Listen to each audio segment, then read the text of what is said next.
They're actually both on the PLN. Okay. And we did that just to kind of do a test run. We had some interest in the rehab. We haven't had much interest in the new construction. It is July, so I will just kind of say, well, it's a slower time. But honestly, my true gut feeling is that these houses are not going to sell until they're on the market.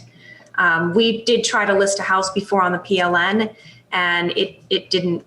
It also, when it went on the market is when it really.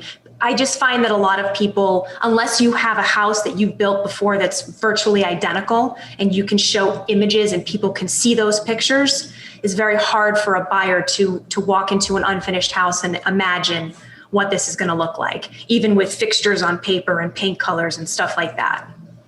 Agree 100%. We just went through that same process, and it's hard. It's hard on everybody. It's hard on their agent, on them, like just to get that visualization across. Taking a step back for our listeners who don't understand, what is the PLN? The private listing network. So I'm not a real estate broker, so I don't know that I know the technical explanation, but it's basically, it doesn't syndicate to websites like Zillow and Redfin and Realtor.com. It's not as public, if you will. If you're a licensed real estate agent, you have access to the private listing network, and then you can, I guess, share with your clients.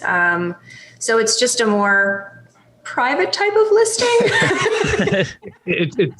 I'll define it more of a coming soon, in your guys' situation where it's like, listen, we got something coming up. We want to make sure people are aware of it, or, maybe an estate sale where it's like, we got to trash this entire place out and make sure legally we can sell this house, but it's coming soon type.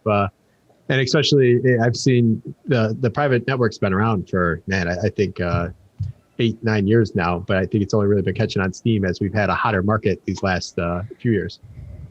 Yeah. And one of the reasons why we don't like the PLN is just because it takes me back to my days of working for homeowners. They'll come in and they'll want to change things. They'll want to add things. Yep. Oh, we'll give you this price if you add this.